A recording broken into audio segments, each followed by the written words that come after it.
Hello everyone, welcome once again to Scorpion Cigar Reviews. This is the final installment for my 2016 Cigar of the Year candidacy, and today's cigar is the Undercrown shade. This is the Gran Toro size, 6 by 52. Nice looking cigar. The specifics, this is an Ecuadorian Connecticut shade wrapper. The binder is Sumatran, and the fillers are Dominican Criollo 98, Nicaraguan Criollo, and Corojo.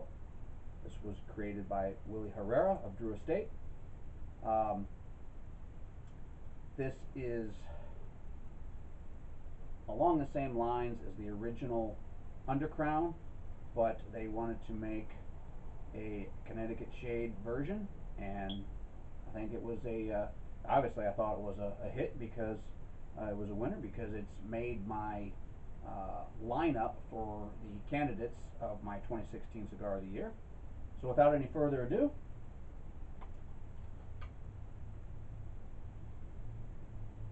I purchased this along with all the others in my 2016 candidates for the Cigar of the Year. Purchased this at Milan Tobacconist in Roanoke, Virginia. I paid $8.65 before tax. However, with all the hubbub in the tobacco industry, prices have gone up to, I believe it's $8.95 before tax. But it is what it is, folks. The government's just dipping their hands in left and right. So, as with most Connecticut shade wrappers, it's very light colored, kind of a golden brown. And in fact, there's actually a little, looks like little golden specks almost all over it. Interesting. I didn't notice that before. It must be the way the light's hitting it. I'm seeing all these little golden specks. Has tight but visible seams. Has typical veins. It's not as smooth as can be, but the veins aren't real large. But you can see them. They're there. Good firm pack. Just a little bit of give, just as it should be. I'm not feeling any soft spots or any voids. I'm not hearing it cracking underneath my gentle squeezing, so nothing brittle. Very supple wrapper. It feels real nice. Not necessarily delicate, just very supple. Like I've used this quite often, like a fine Italian leather, however unpolished. It doesn't really feel oily, although those little golden sparkly things are actually now on my fingers. Not sure what that is, but it's it is what it is. I don't know if it's strange. I've never had it come off on my hands before. The nose.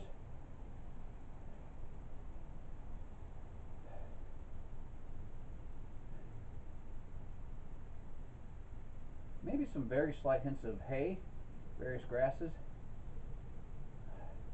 And the foot.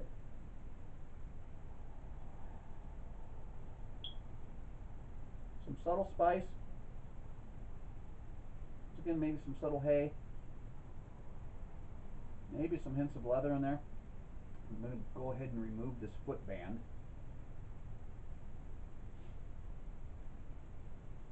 A little, maybe a little bit on the lightweight side for this size of a cigar, but it's still within an acceptable range, I think. We'll go ahead and we'll do our guillotine cut, as I've done on all the others, just to keep things all fair and equal.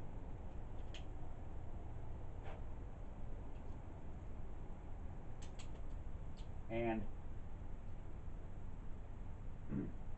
as with the other reviews, I'm pairing this with the Ballast Point Victory at Sea Imperial Porter with coffee and vanilla, one of my favorites.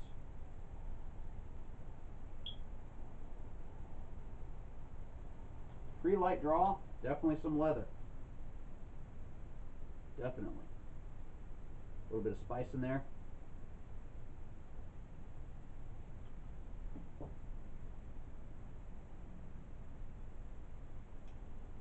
mostly leather, a little bit of spice. Okay. Get toasted up.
Okay, the initial lighting, pretty good kick of pepper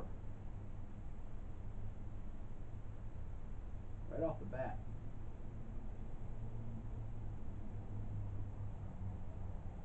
Wow, heavy dose of pepper.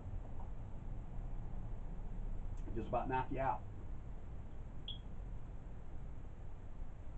All right, I'm going to continue smoking this, and I'm going to come back somewhere in the first third. See you in a bit.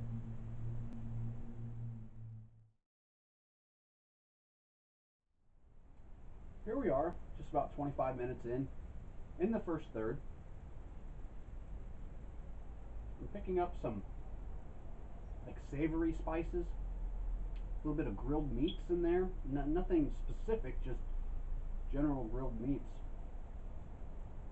There's a cream there too, not like a mouthfeel, but a taste of cream. Very pleasant. A little bit of pepper on there yet.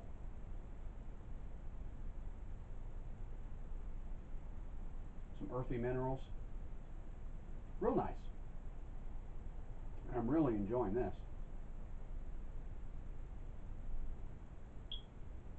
But I'm going to continue smoking this. I'll come back somewhere in the second third. See you in a bit.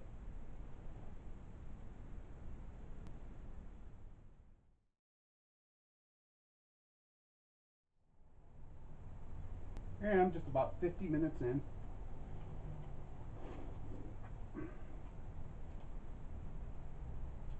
End of the second third.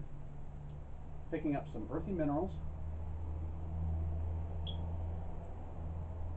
Good dose of white pepper. Not overpowering, but it's fairly dominant. It's smooth, well balanced. Some subtle hints of leather way in the back if you really look for them.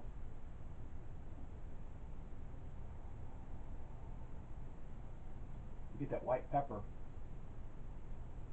way on the rear of the palate. Then it gradually moves forward, comes through in the retrohale. Almost like put a little bit of white pepper on a steak. So a little bit of meatiness there too.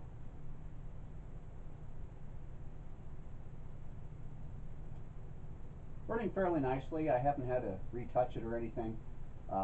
A little bit wavy, but no big deal. Good crisp burn line. It's been ashing off in nice, say 3/4 to 1 inch chunks. Haven't had any issues with that. Haven't been wearing any, so it's not just falling off and flying around. I'll continue smoking this, and I'll come back somewhere in the final third. See you in a bit. Here we are, just about an hour and 5 minutes in. Final third.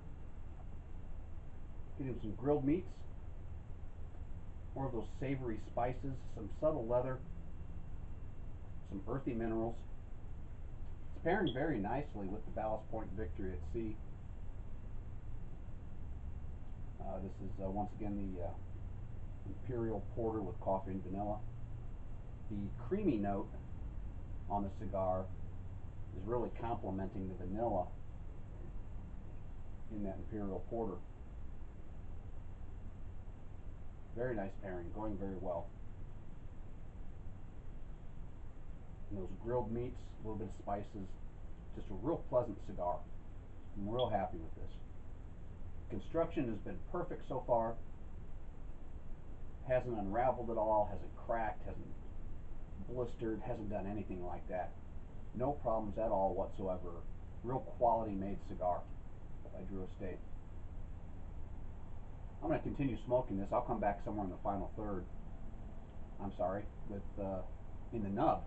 I said come back in the nub with my final thoughts and impressions and a score. I'll see you in a bit.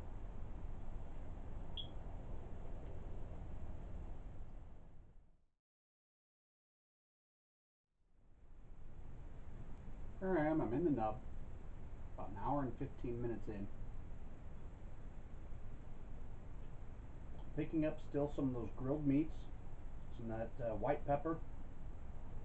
And the nub is introduced a nutmeg note. Definitely. A little bit of leather in there still. Subtle.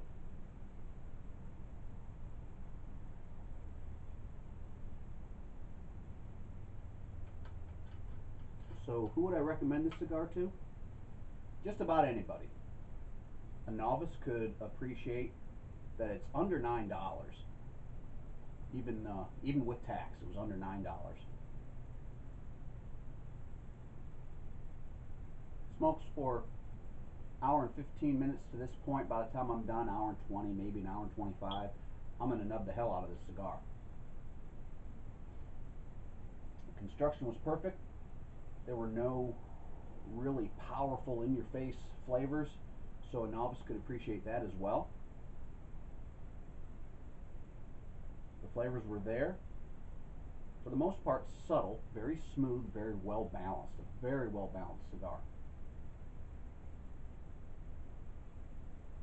Paired really nicely with this Ballast Point Imperial Porter with coffee and vanilla.